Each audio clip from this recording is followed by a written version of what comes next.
Welcome back to Autism at Home. If you're watching this, you've probably learned all about how to create visual, social stories, and video models. These are all materials we prepare to help our kids with autism in their learning and part of what makes an ABA program effective.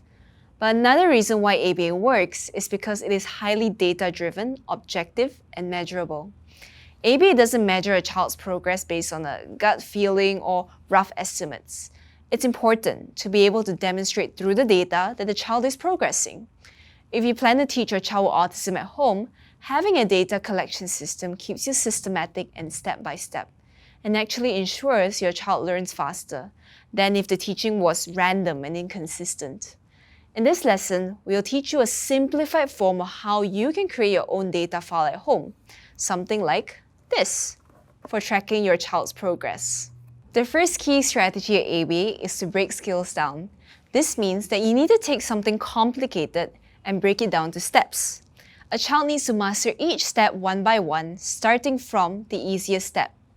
For example, if a child needs to tolerate cutting their hair, the end goal is for them to be able to sit in a hairdresser's chair for an extended period, such as 30 to 45 minutes, tolerate putting on the cape, the water spray, and have their hair cut with scissors or a razor without having a challenging behavior. But before we can get there, the child may need to practice at home.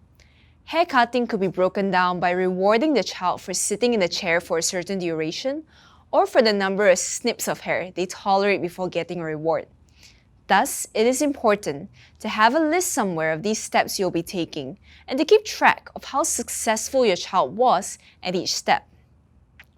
This is a sample of a simplified ABA data sheet. At the top, we have program, which is the name of the skill we want to teach the child, such as cutting hair. On the right, we have materials needed, which is where we list down all the materials we need to have ready for this program. In the second column, called items, is the name of all the steps that the child needs to master. The narrow columns on the right in blue are for the data. We will write the date of when we practice that skill in the blue boxes and then put a check mark or X in the corresponding white box, depending on whether the child could perform that step or not that day. Let's use the hair cutting example and see what this looks like in action. I should highlight there are many elements to a hair cutting program. Typically, a child needs to desensitize to putting on the cape, getting their hair wet, the feel of the scissors or razor, and having their hair blown dry after. Some children struggle with all of these and need step-by-step desensitization to each part, while some children only struggle with one part, like having their hair cut. For the purposes of this simple example, we'll assume the child can tolerate the cape and spray, but not the sensation of the scissors cutting their hair. The program name is cutting hair. The materials needed are a cape, a comb, water spray, and scissors. This will of course vary as some families may use razors. We are breaking the steps down by just teaching the child to tolerate being in the presence of the scissors before taking it step by step, and of course, rewarding them for each successful step. But how do you know when the child is ready to move to the next step? A simple rule of thumb you could follow at home is to see if your child successfully performed the step once. For example, if today they could tolerate the scissors on the table, next time you try, you can move on to tolerating the scissors being nearby. In both cases, put a check mark in the corresponding box. If they could tolerate that, you move on to tolerating the scissors near their head. But if they had a challenging behavior at that step, put an X in the box and try again the next time until they are successful.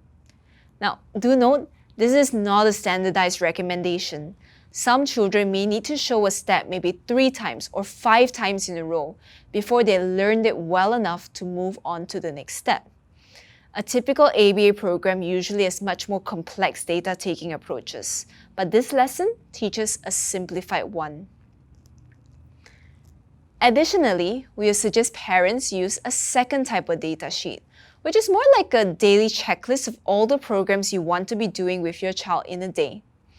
If you remember back to our Starter Kit unit, we gave a lot of different tips and strategies for teaching a child with autism, and there can be a lot to keep track of.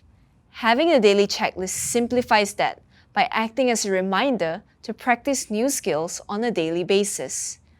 Here is one example of a daily checklist where you categorize the skills you are practicing based on the starter kit units. Here's another example of a daily checklist where some parents may prefer having specific programs to target based on the time of the day. There's no one right way. Adapt the checklist according to what works for you. Pop quiz. Let's put what we've learned in this lesson into practice. Let's watch some video clips and try guessing what you think will go into the data sheet we saw earlier in this lesson. Okay, bubbles or Play-Doh? Play-Doh. Play-Doh. Okay, Play-Doh will wait for 5 seconds. Good waiting. Here you go. In this video, what was the program? Quite clearly, the adult was teaching the child to wait. What materials did the adult use?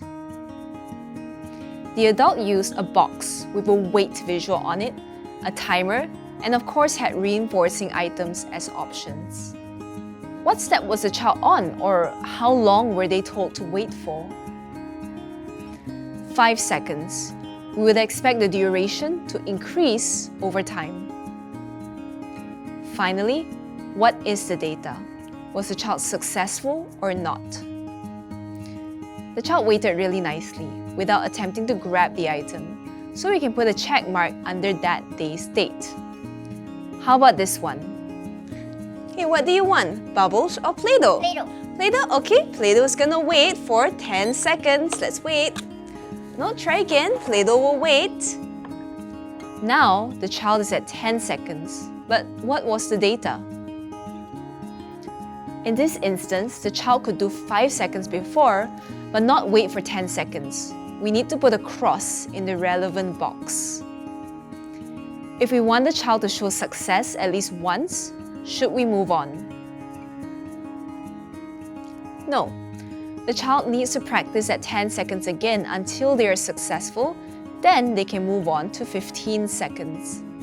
Now, it's your turn. Create your own data file and try including both of the documents we talked about today.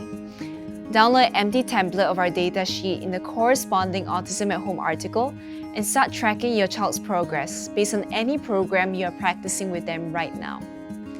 If you are practicing several programs at once, you will need data sheets for each. Then, keep track of the programs you are practicing by customizing your own daily checklist, of which you can get an empty template from the article as well. That's it, a simplified lesson on how to track your child's progress at home. We hope this and all the lessons before on preparing teaching materials has been helpful to you and will really get you started on teaching your child with autism at home. We look forward to seeing you again in our future lessons. Till then, take care.